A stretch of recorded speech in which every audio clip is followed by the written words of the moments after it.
नमस्कार दोस्तों, मैं हूं आपका अपना ऋषभ। उम्मीद करता हूं आप सभी को ये वीडियो अच्छी लगेगी।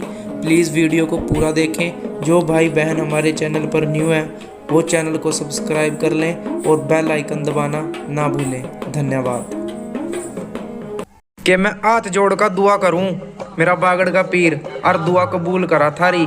रे सारे ध्यान से सुनियो, गुग्गा जी महाराज की जन्म कथा सुनाऊंगा सारी। सोना तेरा दरबार बागे बागड़ में चमका छतरी चारों इंद्रियां किया जग बहा। के इतिहास गवाह इस बात का दुश्मना ते ज्यादा अपने ने ही पैरा में कंडे बोए।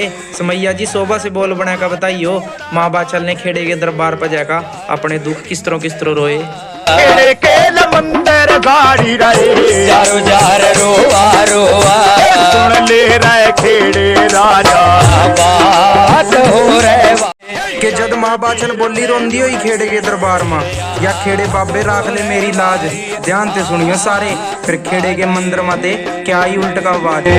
कुदरती खेड़े के मंदिर माते रानी आज भी ऐरी रानी नू आज ये ग्रह की ये चाल सिर पर रहेगी बात। के जन्म लेने से पहले ही लग गया था अपनी माँ के लो बातें करन। चलते गड्ढे में जगाए मेरे बागड़ के राणे ने अपनी माँ के बाग। मैया जी शोभा से बोल बनाओ, किस तरह डराया सोंदा बड़ा बाचक नाग।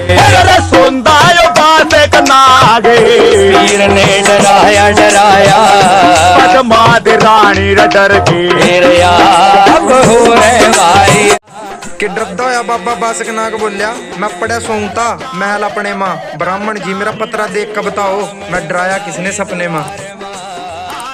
पंडितो जी थमे पतरे देख रे बीरण मैं तो सपने में डराया हो रहे भाई। पतरा देख कर बोलिया ब्राह्मण, चारों खूंटा मोवांगे उसके नाम के नगारे, अर्गी पड़ागा उसके नाम की जोत माँ। तेरा शहर बागड़ के अंदर लेगा जन्म पचवान गौतमा। भाई हो जन्म लेगा राणा आने गौतमाल पैदा हुआ। अपनी मौत की खबर सुनका चारों कन्नी छेड़ा उसने वाक सुत्ता राग। आजो जी शोभा से बोल सुनाऊं, वक्त पड़े मां बासक नाग ने किकर करा याद अपना बाण जा तक्की नाग। गाया मेरे राणे राणे तेरा जैसे गाया रे पल पल ले बासक नाग बोलिया अपने बाण जे तक्की नाग नू के बेटे सारे देगे जवाब। इबुस जन्मे जाए नू मारन की तेरी या बारी, घबराइए न मामा कर दूंगा तेरा काम। यूं कह का समैया जी बताइयो किस तरह मारी तक्की नाग ने आसमान में डारी। फुल मीरा नाग राणो तारी रह मारे गया मैया का बेटा नजर में है क्या बिसियर। जब तक की नाग बोलिया मैं मारूंगा इस जन्मे जाए नू, फिर बागड़ के पीर ने भी अपनी कला दिखाई और मरोड़ तक्की नाग की तोड़ी। रब बांध का गड्ढे का मारा दड़ दड़ धरती माँ। और बताइयो समैया जी नाग किकर फोड़ी। नसा फूट गिरा गजबी नाग ने लथिए रगेल निपेटे गया। यूं खाली हाथ नहीं मुड़ सका था तक्की नाग, क्योंकि मामे नु रहा था कर का जबान। मैया जी शोभा से बोल बनाएगा बताइयो मेरे बागड़ के राणे ने किकर करा तक्की नाग लहूलुआन।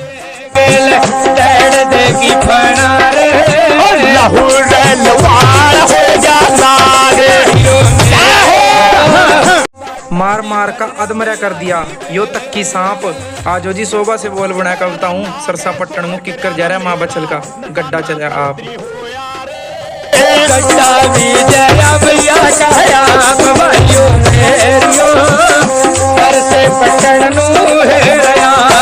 के तक्की नाग भी अपने असुल्ला का पक्का था, तैयार नहीं तारण नू। आजो जी बताऊं दूसरा रूप कहाँ और किस तरह तैयार कर का पहुंचा यो बागड़ के राणे नू मारण। मेरी बेल बैठ ले तो पाछल के मुंह के गाड़ी के आज मार का छोड़ दूंगा इस जन्म में जाए नू। गड्ढे में बैठ गया यो लेका आस, रमा बाछल के सामने बैठ गा जहर की बम्पा छोड़ रहा। और ध्यान से सुनियो किकर ले रहा पानी की प्यास। पानी की प्यास ले दी बाछल रानी के बिन गलती की सजा दी गई माँ बाछल नू। फिर वह दुखी मनते रोंदी हुई बोली, कि एक एक करका मेरे ते ये सारे रिश्ते टूटे। मेरी गलती नहीं थी कोई, फिर भी ननद मेरी ने दोष लाए झूठे। ओ ननद मेरा दुठन भीड़ लायका। दूसरा जतन तैयार करके पहुंचा और माँ बाछल के हाथ में पकड़ा दिया यो जहर का प्याला। फिर पीर ने भी अपनी कला दिखाई और तड़ा घेर दिया वह प्याला। अपनी माँ नू मार का झटका। आजो जी शोभा से बोल बना का बताऊं, मेरा बागड़ का पीर चल दे गड्ढे माथे तक्की नाग नू धरती पकी कर पटका। एक लगत माई बाछल का रीर कमाया पीर ने।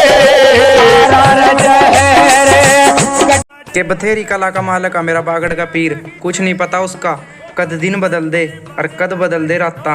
रा जन्म लेने ते पहला ही पेट में बैठा लग गया था करण अपनी माँ के लो बाता। ऐसा पीर जगत में नहीं मिलना, ऐसा मिलने को वाला है। आजो जी बताऊं तीसरी बार यो कौन सा रचा खेल। बागड़ के पीर नु मारनो वस्ता यो तक्की नाग। तब बीचों बीच फसावा माँ बाछल का गड्ढा और चार चपेरा लावा जंगल माग।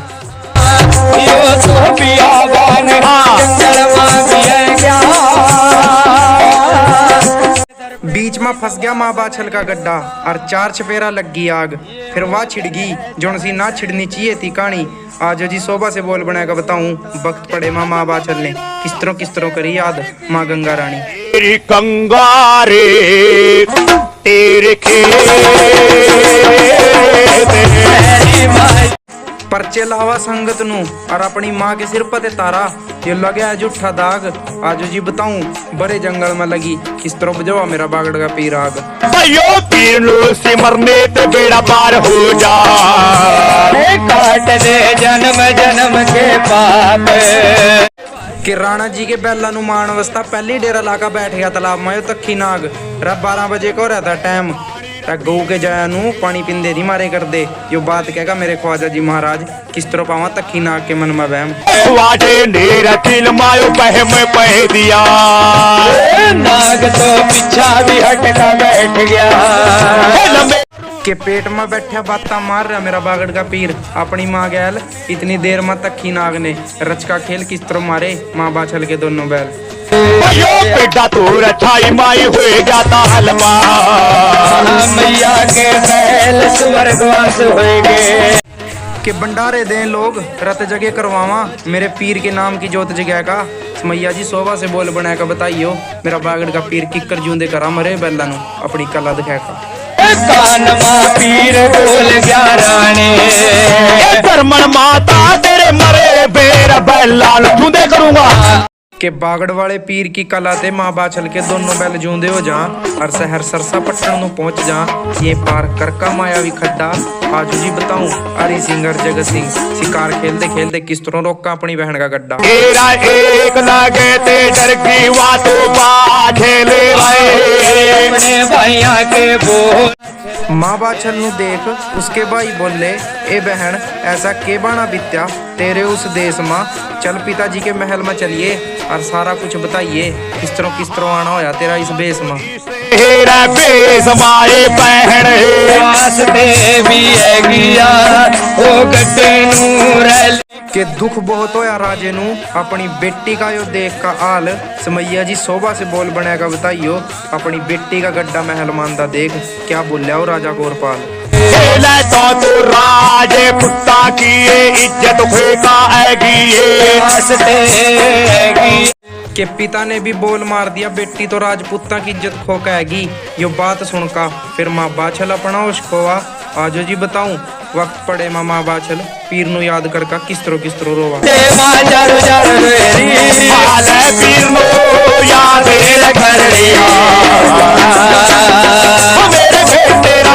के अपनी माँ की इज्जत पर दाग लगदा देख मेरे बागड़ के पीर ने गुरु गोरखनाथ बाबे नु याद करका अपने नाने नु परचा कसूता लाया।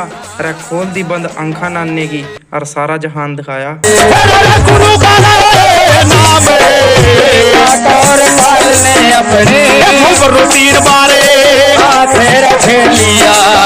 के पर्चा लाया मेरे बागड़ के पीर ने अपने नाने नु और अपनी माँ की करवा दिया जीत। 6 महीने हो गए सरसा पट्टन में बैठी नु दिन तीजा का आ गया। ध्यान से सुनियो क्यों रोवा बाहर चल दे सुन का गीत। आज मैं तो अपने पति के कुंदी महल मारे आप भला मैं भी थोड़ा सगार ला नानी गेलो लैका शर्त मेरा बागड़ का पीर गदरेड़ा शहर में पहुंच जा और अपने बाप नु आधी रात ठावा समैया जी शोभा से बोल बना कर बताइयो मेरा बागड़ का पीर अपने बाप जेवर नु सारी रात की खिलावा तेरा अगली रात बाबे ले रहन का पैरा हमारे ओयो तो तारा राजा जेवर नु खेलदा देख दादा है गया लग्या कहन ऐसा कौन सा भूत प्रेत है गया जोन सा इसनु जानते मार देगा और धरती पाता ठावागा के बागड़ का पीर हूं मैं भाई गुग्गल बट्टी वाला सारे घर के मुंदा मार दूंगा कह दिए मेरे बाप नु मेरी मां नु तड़की जाकर ले आवागा आही कुकल बट्टी वाला रे पीरे बोल जद दिखाई मेरे बागड़ के पीर ने अपनी कला फिर यो लहर कसुत्ती छाई रलोगस का कह दिया क्या बागड़ का पीर आजो मैं बताऊं इसने तो अपने बाप और बुआ भी नहीं छोड़े रंखा ते कर दी अंधी और सारी रात खलाई पीर ने अपनी बुआ अंधी कर दिया ओयो ऐसा रे पर शहर बागड़ के अंदर एक सोनी सी माड़ी और वहाँ घी का चिराग बड़ा आजो जी बताऊं राजा जेवर माँ बाछल नु सर से पट्टन ते लेका ददरेड़ा शहर में किस तरह चला गिर बाछल माता कर दे दरेड़े मारानू खुशियां होगी कि आज दुनिया याद कर रही मेरे बागड़ के पीर नु मेरे पीर साहब ने काम ऐसा कर दिया समैया जी शोभा से बोल बनाएगा बताइयो मेरे बागड़ के पीर ने जन्म लेने से पहला अपना दादा क्यों स्वर्गवास कर दिया कोठड़ी का आया पीर ने स्वर्ग बनाया अपना रे दादा धरती पाने ते पहला मां मनु पहला पर्चा लाना यो बात मेरा बागड़ का पीर अपनी माँ के कान में बोला समैया जी शोभा से बोल बनाएगा बताइयो मेरा बागड़ का पीर अंधी दाई की अंखा किस तरह खोला की नजर मारे कुका जहर पीर खेलदा गोद मायो नजर आया आज कथा सुना दीजिए पूरी उसकी जिसके पूरे हिंदुस्तान में चर्चे शहर ददरेड़ा में ले जन्म और आसन बनवावा बागड़ में और दुखिया नु लावा परचे